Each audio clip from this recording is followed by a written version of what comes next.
नमस्कार, बहुत स्वागत है आपका। आप देख रहे हैं स्वराज एक्सप्रेस। मैं हूं आपके साथ राघवेंद्र। बुलेटिन की शुरुआत करते हैं खबरों के साथ। छत्तीसगढ़ विधानसभा के मानसून सत्र की अधिसूचना जारी कर दी गई है। विधानसभा का मानसून सत्र 13 जुलाई से 17 जुलाई तक आयोजित किया जाएगा। इस दौरान आपको बता दें कुल 5 बैठकें आयोजित की जानी है, जिनमें प्रदेश से जुड़े विभिन्न महत्वपूर्ण मुद्दों पर चर्चा होगी। सत्र के दौरान प्रश्नोत्तर काल के बाद शासकीय कार्य संपादित किए जाएंगे। साथ ही वित्तीय विषयों और अन्य महत्वपूर्ण सरकारी कार्यों पर भी विचार विमर्श किया जाएगा। मानसून सत्र को लेकर विधानसभा सचिवालय ने आवश्यक तैयारियां शुरू कर दी हैं। विपक्ष और सत्ता पक्ष दोनों ही सत्र में विभिन्न मुद्दों को उठाने की तैयारी भी कर रहे हैं। ऐसे में आगामी मानसून सत्र के दौरान सदन में कई महत्वपूर्ण विषयों पर चर्चा होने की संभावना भी है।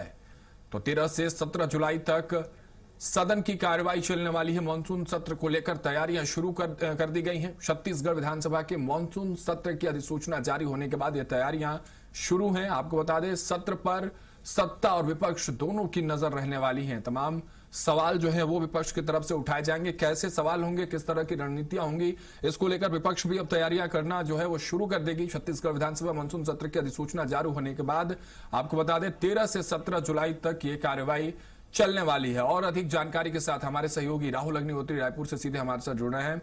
रायपुर से जुड़ चुके हैं हमारे सहयोगी राहुल अग्निहोत्री। राहुल, मानसून सत्र की अधिसूचना अब जारी कर दी गई है, किस तरह की तैयारियां इसके बाद वहां शुरू कर दी गई है इसको लेकर? जी, आपको बता दूं कि छत्तीसगढ़ में जो मानसून का सत्र है वो 13 जुलाई से शुरू होने वाला है और 13 जुलाई से लेकर के 17 जुलाई तक के 5 दिनों का ये मानसून सत्र चलने वाला है। और इस पूरे मानसून सत्र में देखा जाए तो जिस तरीके से अधिसूचना जारी हुई है, तो प्रश्नोत्तरी के साथ में जो सरकारी और गैर सरकारी जो कार्य हैं वो इस मानसून सत्र के दौरान संपादित किए जाएंगे। और इसके लिए देखा जाए तो बीजेपी और कांग्रेस दोनों की ओर से तमाम जो तैयारियां हैं वो यहाँ पर छत्तीसगढ़ के अंदर शुरू हो जाएंगी। और यदि छत्तीसगढ़ के अंदर की इस विधानसभा सत्र की खास बातों की बात करें तो यहाँ पर चर्चा जो है वो विपक्ष के उठाए गए तमाम मुद्दों को लेकर के सदन के अंदर हो सकता है। और वहीं यदि सरकार की ओर से बात करें तो सरकार जो है वो अपने योजनाओं का क्रियान्वयन किस तरीके से जमीनी स्तर पर हो रहा है, उनके तमाम ब्यौरा जो है वो यहाँ पर सदन की पटल पर रखता हुआ नजर आएगा।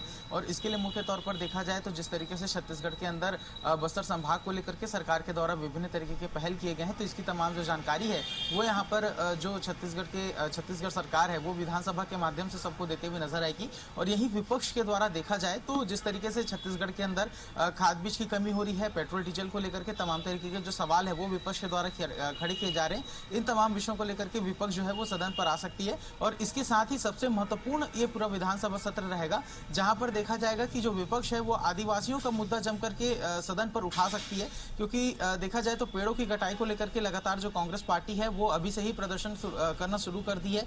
हंसदेव अरण्य को लेकर के जमकर जो आवाज है वो यहाँ पर विपक्ष के द्वारा उठाया जा रहा है। तो इस बात के कयास लगाए जा रहे हैं कि सदन के अंदर भी जो विपक्षी दल के तमाम जो विधायक हैं वो इस मुद्दे को लेकर के पहुंचेंगे। क्योंकि यदि इसकी बात करें तो सरगुजा संभाग जो पूरा है वो अभी बीजेपी के कब्जे में है। तमाम जो बीजेपी के विधायक हैं वो सरगुजा संभाग से बड़ी संख्या में जीत करके आए हैं। तो सरगुजा संभाग को जीतना एक तरीके से देखा जाए तो कांग्रेस के लिए काफी महत्वपूर्ण है। और उसको लेकर के लगातार जिस तरीके से तैयारियां की जा रही है तो आदिवासी की राजनीति इस समय सदन पर देखी जा सकती है। तो इसको लेकर के जमकर जो सियासत है वो सदन में इसको देखने को जरूर मिलेगी। यानी विपक्ष के सवाल होंगे और सत्ता पक्ष की तरफ से उसके जवाब। तैयारियां दोनों तरफ से राहुल जो है वो शुरू कर दी गई है। इस अधिसूचना के बाद बहुत शुक्रिया हमारे साथ जुड़ने के लिए, तमाम जानकारियों के साथ।